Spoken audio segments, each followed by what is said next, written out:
أعوذ بالله من الشيطان الرجيم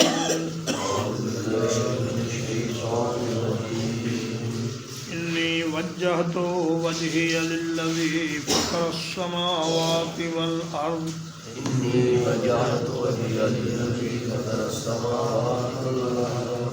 یقیناً میں نے پھیر لیا ہے اپنے چہرے کو اس ذات کے لیے جس نے آسمانوں اور زمین کو پیدا کیا،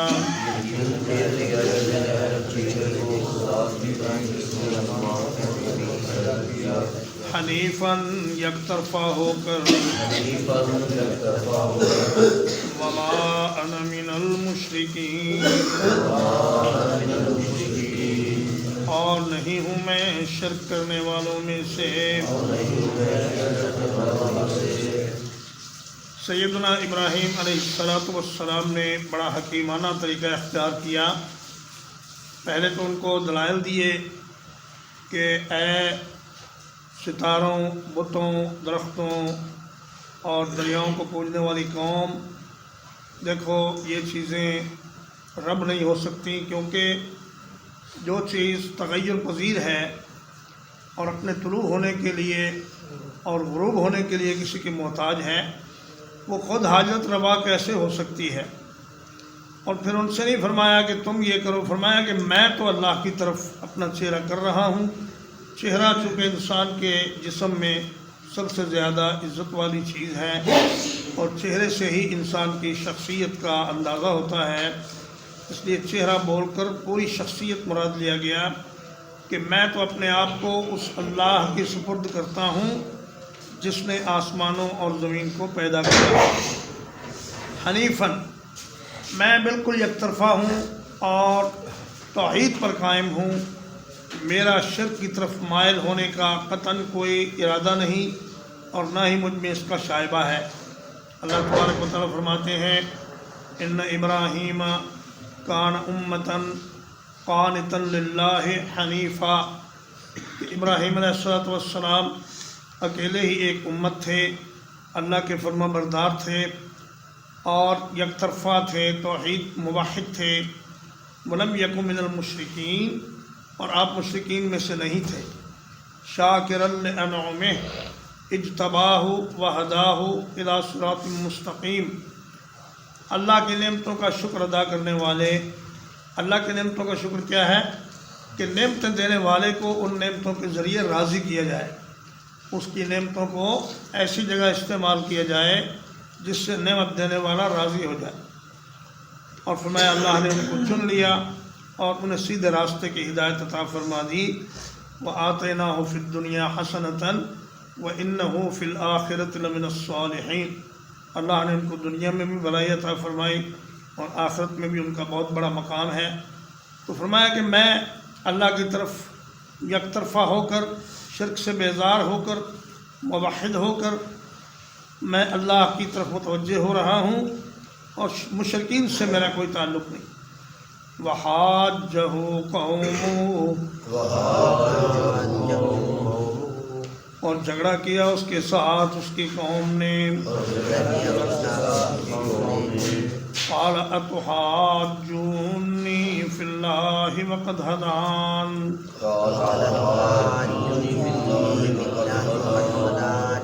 کہا کیا تم میرے ساتھ اللہ کے بارے میں جھگڑتے ہو حالانکہ وہ مجھے ہدایت دے چکا ہے۔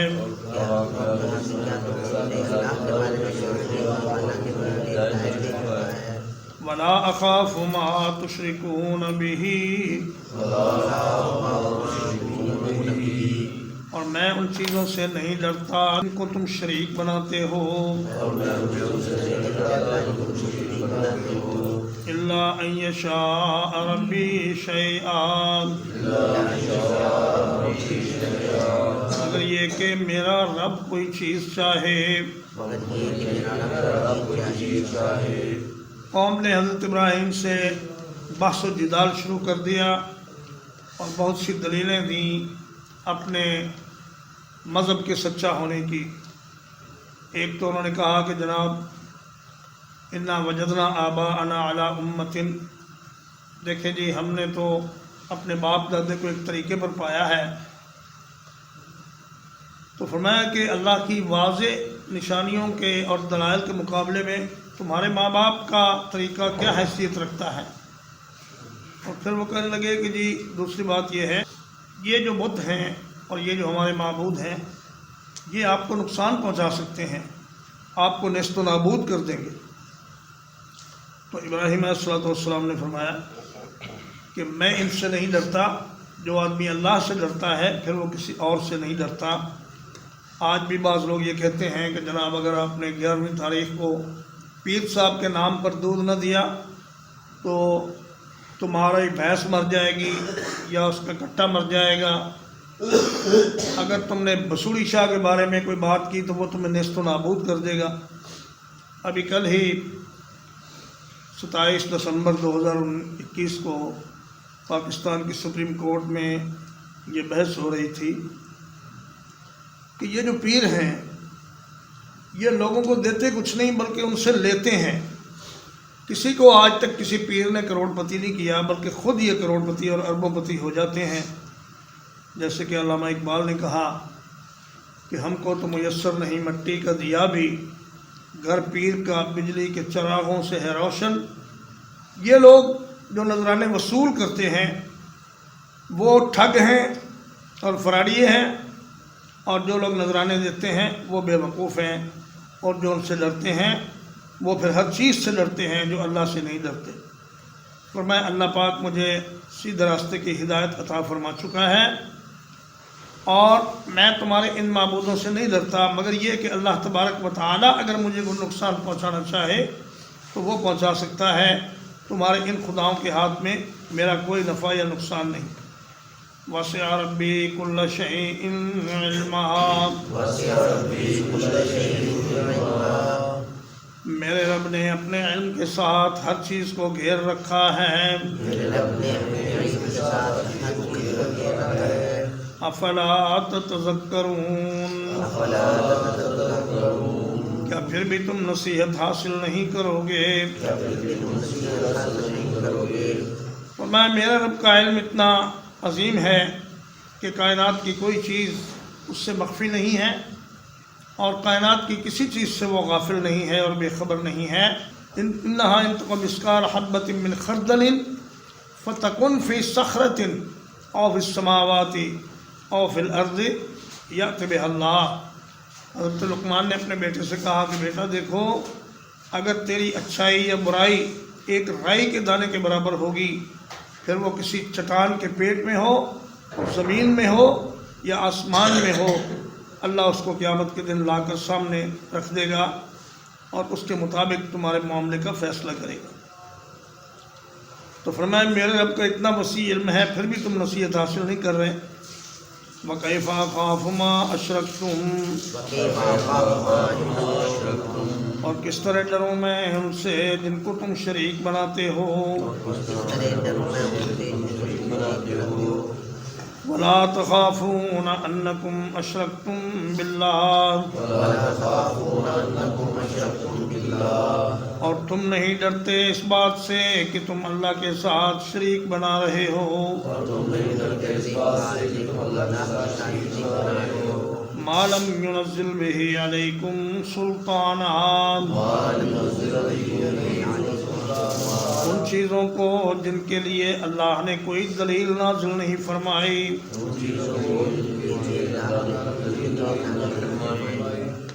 یہ استفہام انکاری ہے، یعنی میں نہیں ڈر سکتا ان سے جن کی تم پوجا کرتے ہو اور جنہیں اللہ کا شریک بناتے ہو، اس لیے کہ ان کے ہاتھ میں کچھ ہے ہی نہیں، اور تمہیں اس بات سے ڈرنا چاہیے کہ تم اللہ کے ساتھ ان بے جان چیزوں کو اور مخلوق کو شریک بنا رہے ہو جس کی کوئی بھی دلیل تمہارے پاس موجود نہیں ہے۔ فَأَيُّ الْفَرِيقَيْنِ أَحَقُّ بِالْأَمْنِ، بس کون ہے ان دونوں گروہوں میں سے زیادہ حقدار امن کا؟ ان کنتم تعلمون، اگر ہو تم علم رکھتے۔ تو میں بتاؤ کہ ہم میں سے اور تم میں سے کون زیادہ اللہ کے عذاب سے امن میں رہنے والا ہے؟ ہم جو ایک اللہ کی عبادت کرتے ہیں، یا تم جو ہر بت کو اور ہر شجر کو اور ہر حجر کو اور ستاروں کو اور سورج کو اور دریاؤں کو اور درختوں کو پوجتے ہو، تم میں ہم میں سے کون ہے جس کو زیادہ امن نصیب ہوگا؟ پھر خود ہی جواب دیا کہ الذین آمنوا ولم یلبسوا ایمانہم بظلم،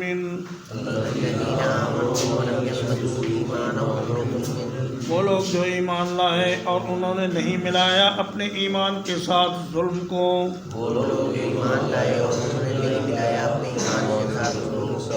اولئک لہم الامن وہم مہتدون، یہی وہ لوگ ہیں جن کے لیے امن ہے اور یہی ہدایت پانے والے ہیں۔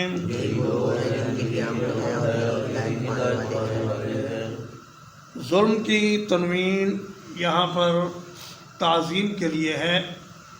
صحابہ نے یہ سمجھا کہ یہ تنوین تنکیر کے لیے ہے، یعنی عام اس میں نکرہ ہے یہ ظلم، تو بڑے گھبرائے کہ یا رسول اللہ کون ہے ہم میں سے جس نے کبھی گناہ نہ کیا ہو؟ انہوں نے سمجھا کہ ظلم کا معنی گناہ ہے اور یہ لفظ عام ہے، تو نبی کریم صلی اللہ علیہ وسلم نے فرمایا کہ تم اس آیت کا صحیح مفہوم نہیں سمجھے، یہ ظلم کی تنوین تعظیم کے لیے ہے، اور اس کا مطلب ہے بہت بڑا ظلم، اور یہ بہت بڑا ظلم شرک ہے، جیسا کہ حضرت لقمان نے فرمایا اپنے بیٹے سے کہ ان الشرک لظلم عظیم، کہ شرک بہت بڑا ظلم ہے۔ اس سے یہ معلوم ہوا کہ صرف عربی زبان کو جان لینا قرآن مجید کی تفسیر سمجھنے کے لیے کافی نہیں، بلکہ رسول اللہ صلی اللہ علیہ وسلم کی بیان کردہ تفسیر ہی سب سے زیادہ اتھینٹک اور سب سے زیادہ معتبر تفسیر ہے۔ اور کوئی آدمی اگر عربی لغت کا ماہر ہو اور وہ کہے کہ میں قرآن کو سمجھ سکتا ہوں تو یہ اس کی بھول ہے۔ اس آیت کریمہ کے سلسلے میں ایک حدیث بھی مسند احمد میں وارد ہوئی ہے۔ حضرت جریر بن عبداللہ البجلی رضی اللہ تعالیٰ عنہ فرماتے ہیں کہ ہم نبی کریم صلی اللہ علیہ وسلم کے ساتھ ایک سفر میں تھے کہ ایک شخص اپنے اونٹ پر سوار ہمیں اپنی طرف آتا دکھائی دیا۔ رسول اللہ صلی اللہ علیہ وسلم نے فرمایا دیکھو یہ کون ہے؟ جب وہ نزدیک آیا تو اس نے کہا جی میں ایک اعرابی ہوں، دیہاتی ہوں، میں اپنے قبیلے سے اور اپنے گھر بار سے صرف اس لیے نکلا ہوں کہ مجھے پتہ چلا ہے کہ اللہ نے اپنا ایک آخری رسول بھیجا ہے، تو میں آپ پر ایمان لانے کے لیے اور آپ کی امت میں شامل ہونے کے لیے آیا ہوں۔ اور یا رسول اللہ میرے پاس زیادہ راہ نہیں تھا، میں رستے میں درختوں کے پتے اور گھاس کھاتے کھاتے یہاں تک پہنچا ہوں۔ تو رسول اللہ صلی اللہ علیہ وسلم نے اس کو کلمہ پڑھایا اور بتایا۔ اس نے پوچھا کہ اسلام کیا ہے؟ آپ نے فرمایا اللہ کی توحید، نماز، روزہ، زکوٰۃ اور حج، اور ایمان لانا آخرت پر اور فرشتوں پر اور کتابوں پر۔ تو اس نے کہا کہ یا رسول اللہ میں آپ سے وعدہ کرتا ہوں کہ میں ان میں سے کسی چیز میں بھی کمی نہیں کروں گا۔ ابھی وہ بات کر کے فارغ ہوا کہ جنگلی چوہا ایک ہوتا ہے جرذان، اس کی بل میں اس کے اونٹ کا پاؤں گر پڑا اور اونٹ یکدم نیچے ہوا، تو وہ اعرابی اس اونٹ سے اپنی گردن کے بل گر پڑا۔ نبی کریم صلی اللہ علیہ وسلم نے فرمایا اس کو اٹھاؤ اور دیکھو۔ جب دیکھا گیا تو اس کی گردن ٹوٹ چکی تھی اور وہ اللہ کے پاس پہنچ چکا تھا۔ تو نبی کریم صلی اللہ علیہ وسلم نے فرمایا کہ یہ ان لوگوں میں سے ہے جن کے بارے میں اللہ نے فرمایا کہ الذین آمنوا ولم یلبسوا ایمانہم بظلم اولئک لہم الامن وہم مہتدون، اور فرمایا کہ اس کے لیے لحد بناؤ، سیدھی قبر نہ بنانا۔ فرمایا کہ اللحد لنا والشق لغیرنا، بغلی قبر یہ ہمارے لیے ہے، اور سیدھا ایک گڑھا کھود دینا زمین میں یہ دوسروں کے لیے ہے۔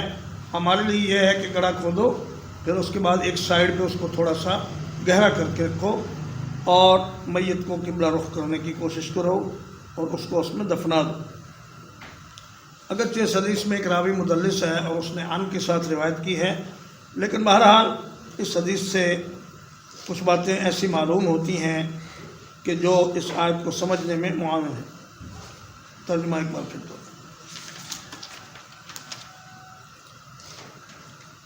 انی وجہت وجہی للذی فطر السماوات والارض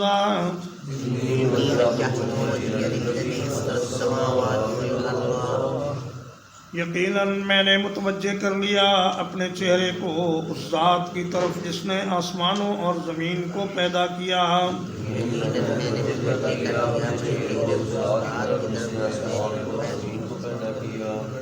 حنیفاً یک طرفہ ہو کر، وما انا من المشرکین، اور نہیں ہوں میں شرک کرنے والوں میں سے۔ وحاجہ قوم، اور اس کی قوم نے اس کے ساتھ جھگڑا کیا۔ قال اتحاجونی فی اللہ وقد ہدان،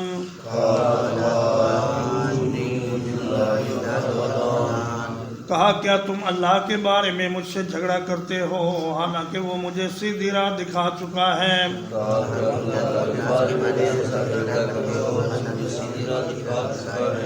ولا اخاف ما تشركون به الا ان يشاء ربي شيئا،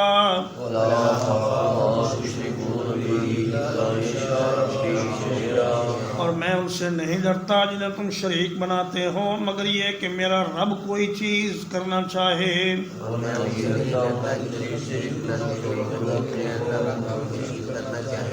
وسع ربی کل شیء علما، میرے رب نے ہر چیز کو اپنے علم سے گھیر رکھا ہے۔ افلا تتذکرون، کیا پھر بھی تم نصیحت حاصل نہیں کرتے؟ وَكَيْفَ أَخَافُ مَا أَشْرَكْتُمْ، اور میں کس طرح ڈروں ان سے جنہیں تم شریک بناتے ہو۔ وَلَا تَخَافُونَ أَنَّكُمْ أَشْرَكْتُمْ بِاللَّهِ، اور تم نہیں ڈرتے اس بات سے کہ تم نے اللہ کے ساتھ شریک بنا لیے ہیں۔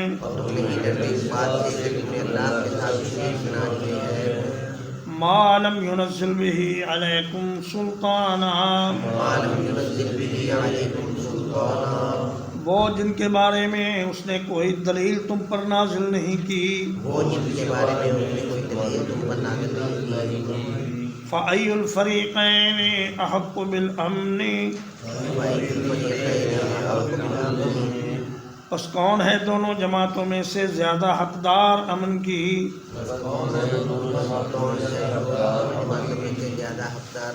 ان کنتم تعلمون، بتاؤ اگر تم جانتے ہو۔ الذین آمنوا ولم یلبسوا ایمانہم بظلم،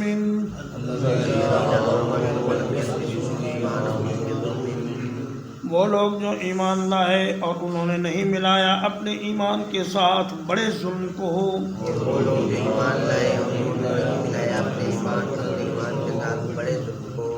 اولئک لہم الامن وہم مہتدون،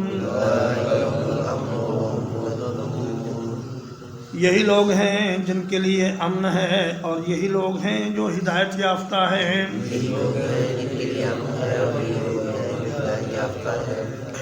صلی اللہ علیہ نبینا محمد وآلہ وصحبہ۔